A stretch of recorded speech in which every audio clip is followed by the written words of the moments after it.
This is KUGAN CASSIUS for IFL TV, proudly sponsored by Everlast. For the first time ever, hold on, can I finish? Hold on. For the first time ever, I'm going to introduce this as I'm talking to Adam Smith at the final KUGAN BROOK press conference, which is actually quite mental just to say that. It's crazy, isn't it? I mean, how long have you and I been waiting for this fight? It's just fantastic that it's here, and so many differing opinions over the years as to who is the better man, who wants it more, who deserves it more. Listen, at this stage of their careers at 35, let's be honest, KUGAN, they need each other, and we need it. We need to find out once and for all, and the buzz and electricity and the hype and everything has just reached fever pitch. I wasn't even sure it was going to be this big when we got it done. It was a huge, difficult negotiation for Ben and for the teams to get it over the line, as it has been all the way through. When I think Frank, Eddie, everybody's tried to make this fight. KUGAN and BROOK they're synonymous with each other, aren't they? The names just go together, and we want to know who's better, and we'll find out Saturday night. I cannot wait. I'm so excited about this fight. And I know it's not for a world title. It doesn't need to be. I know they're not world champions anymore. I know they're in the twilight of their careers. I don't care. I've always wanted to see this fight. I didn't get to see Lewis Bowe. I didn't get to see Calzaghe against Froch. And I didn't get to see Ricky Hatton against Junior Witter. And you and I are going to be treated to this on Saturday night. It's great.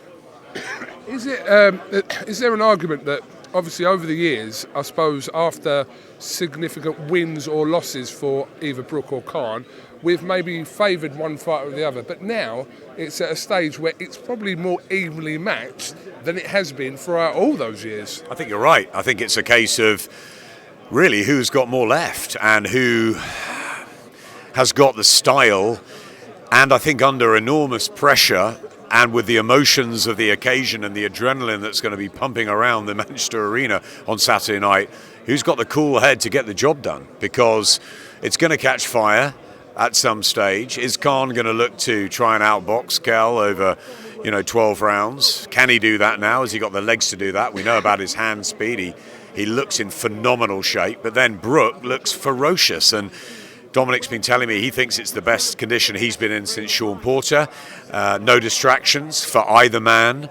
And they have, and I think we'll see that on the scales, KUGAN. I think they have just got themselves into the best possible physical condition. So now it's about what is left. Is the speed as good from KUGAN? Can he keep the combinations going? Are the legs going to be good enough at this stage? And for Kell Brook, it's about timing. He's always been a stronger puncher, single puncher. He's had a good jab, but it's about timing for me and Kell. And if that timing's still there, he's very dangerous at any stage of the fight. If it's not, then he's going to be in trouble. It's a very, very difficult fight to pick. It's full of imponderables, unpredictable, the outcome, but also the fact that one of them is back with his original trainer and the other one is with a new trainer who he's never worked with before, but obviously with Terence Crawford by your side, and Terence Crawford the last guy to beat Kell Brook, that's obviously a psychological help. It's absolutely fascinating, but I think you're right. I think at this stage it's more level, the playing field, than ever. I want to ask you about some of Johnny Nelson's comments yesterday about Kell Brook's weight.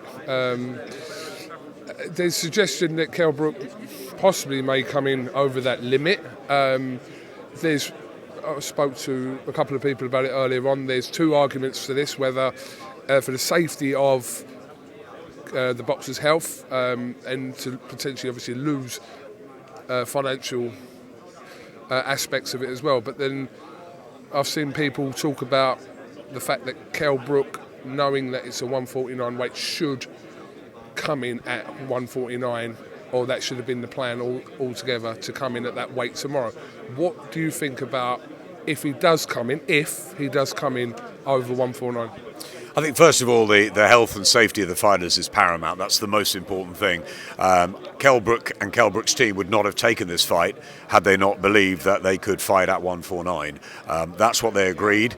I spent a lot of time with Kell this week in Manchester. He ate a very big breakfast this morning. He has said he's been on weight for or around weight for a long time. Dave Caldwell said to me yesterday that he believed he was heavier than what he was saying. So listen, the truth will come out on the scales tomorrow. I believe he will make it, and I believe he'll have plenty of time to rehydrate and make sure he's healthy and strong, and obviously with a big advantage on the night. If he does come in heavy and he takes the forfeit, the money forfeit, then maybe he'll be looking for, that extra, maybe psychological ploy as well as a physical ploy over Khan, and say, look, you know what, I don't care about the money, I just want to win the fight. But I hope that he doesn't come in too far over. I think he'll make the weight, and if he doesn't, I think it will be minimal. We can't dismiss a few mind games as the fight obviously builds for Saturday. That you're right, we don't know that. We've just seen kind of a couple of suggestions that could be the case, but we don't know that. But that also could be tactical leading into tomorrow's weigh-in. I think what we do know is that Kell Brook wants to win this fight more than anything in his life, and he's been waiting for this fight for nearly 20 years. It's been burning inside him, and it's far more personal for him than it is for Amir. Now, Amir doesn't like him, Kell really hates him, and I think that's obvious with gloves are off and everything we've seen, and I'm sure we'll see it at the press conference today. There's no love lost, it's a bitter rivalry. However, I think it'll be a more bitter pill for Kell to swallow should he lose on Saturday night. I think that he's invested so much energy and time thinking about Amir Khan, waiting for Amir Khan, telling us that he's better than Amir Khan, that I think that's fueled him.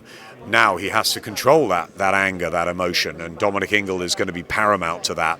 Meanwhile, Amir's very cool and calm, and he's dealing with this as he deals with every fight. It's an opponent, but it's also a fight he can't really afford to lose either, because this is legacy. And yes, they both had great nights, and they've both been former world champions, and they've both been two brilliant fighters for Britain over the last couple of decades, Kugan. But ultimately, they will be remembered for this fight, because it's the fight that you and I and hundreds and hundreds of thousands of people have been waiting for, and it's going to happen. And you don't want to be the loser on Sunday morning. I just hope as well that there's a great deal of respect between them afterwards.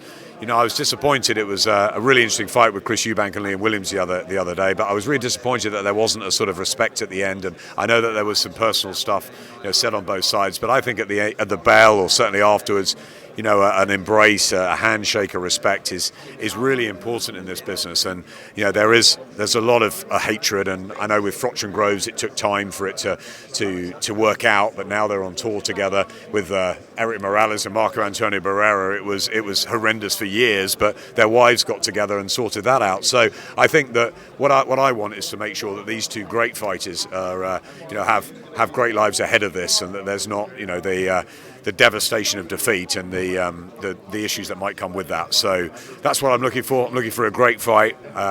They're both stepping up to the plate. They're giving us what the fans want to see, and we can't wait. Now, in my pocket, I have a bottle. It contains half and half of the sweat of Kell Brook and the sweat of Amir Khan. We did a poll today. Should Adam Smith drink this live on camera? Are you willing to do it, Adam? I have no interest in doing it. You have no interest in doing it, and quite why Dominic Ingle had the bravery, the nonsensical. What was he thinking? What on earth was Dominic Ingle thinking? I mean, that is. That's hardcore. That's what that is. It's really hardcore. It's just completely ridiculous. And honestly, it's like when I first saw that, it's extraordinary. Maybe it's the bond they have together as fighter and trainer, having gone back through the years in Winkerbank. But look, we've known Kell since he was 10. Dominic and him are very close. Let's forget what he did or didn't do with the sweat drink, and let's concentrate on the fight. It's a fight that Kell Brook desperately wants to win. It's a fight that Amir Khan is convinced he's going to win, and we're all winners, aren't we? So you're declining the offer to drink a mixture of both their sweats? Would you? Would I do it? Absolutely not. There you go. Well, I'm declining like you, because we're sensible, Kugan, and Dominic wasn't. When people do talk about them, both fighters being kind of past and they're not going to watch the fight, do you believe any of them, Adam? Because I generally don't. I think if you're a boxing fan, you are going to tune into Saturday, regardless of whether. Listen, you hit the nail on the head. You said they are past their prime, and maybe the fight should have happened 5 years ago. Who knows and who cares? but you've got to be watching. Do you know what? Who cares? Because if we hadn't had this fight, it would never have happened, and we'd have said that's another one that just went by the wayside. This is a fight that is intriguing because nobody knows who's going to win. And I don't think KUGAN, the fighters, know who's going to win. I think when they put their head on the pillow for the next couple of sleeps, I don't think genuinely deep down they're convinced either way. They'll say it all up there. They'll say, I'm going to knock him Spark out, etc. I don't think they know. We don't know. You ask everybody around the business, it's Khan, it's BROOK, it's 50-50. And I think that, people watching it, I hope everybody watches it. I think they are two of the best fighters we've had over the last 15, 20 years in this country. They're still two of the best welterweights. They've only lost to, pound for pound, Terence Crawford. You're looking at Errol Spence, Gennady Golovkin, Canelo. These names, Danny Garcia, apart from the Bredis Prescott defeat, which was the stunner, which Amir came back from brilliantly. They've been in and amongst the best. So what we haven't seen is this duel, and because of all the needle, the bitterness, the grudge, that just adds to the flavour. And I just think that a great British grudge match, like we had with Ben and Eubank, like we had with Froch and Groves, just gets people fascinated. So I think people will want to see it out of curiosity, out of intrigue, out of the fact that when you watch a fight and you don't know who's going to win, it's a lot better, isn't it? Absolutely. Do you believe that Eddie Hearn won't watch it on Saturday? I believe he's made some comments to say that he probably or may not watch it. Eddie and I have talked about this fight more than we've talked about any other fight, I think, over the years. We were very, very close to making it when we did a press conference, I'm sure you were there, at Bramall Lane, and I remember Kel saying, I'm agreed, and Eddie's agreed, and I had a call to Shah, and Shah said, look, we're going to go in a different direction, we're going to fight Canelo. And I was like, no, but it was all agreed. And so we were so close then. I think Eddie Hearn, he's a boxing fan. He's got to watch this fight. It's ridiculous. Of course he'll watch the fight. And I'd be amazed if he didn't. What's he going to do? Spend time with Chloe and the kids on Saturday night and not watch this fight? Come on, Eddie. Watch the fight. We all want to watch it. It's a great battle that is happening. And it doesn't matter whether it's on Sky DAZN, BT or Timbuktu. Watch the fight, Eddie. Come on. Does it feel weird that he's not involved in this? It feels weird. I'm not involved with Eddie Hearn still, let's be honest. I had 10 years with him. We had a great relationship and a great relationship with Frank Smith. We were all very close, and we had an amazing partnership on Sky for many years. It's obviously when DAZN came in, things changed, and they made the decision to go to DAZN, and they're putting on really good shows. They've got a huge stable, and we wish them the best of luck. I saw and gave Frank Smith a huge hug in Cardiff last week. They're former colleagues, they're friends. This is business. I now work with Ben Shalom and Todd DeBerth. Ben and I are very tight. We've worked really, really closely together in the last 6 months, and we've helped each other. And I think in 6 months, we're building slowly, but we're pleased with where we are. February's been a fantastic month so far. We've got Taylor and Casserole next week. We've got great plans. We've got more announcements coming soon. Ben and I are doing it brick by brick, and it's a great challenge for the pair of us. And I wish Eddie and Frank all the very best over there, and they know I do. Okay, well, Adam Smith, thank you very much for your time. Saturday can't come any quicker. Press conference is just about to begin, so this should be fun and games. It should be. Cheers, Kug. Thanks. Thank you very much.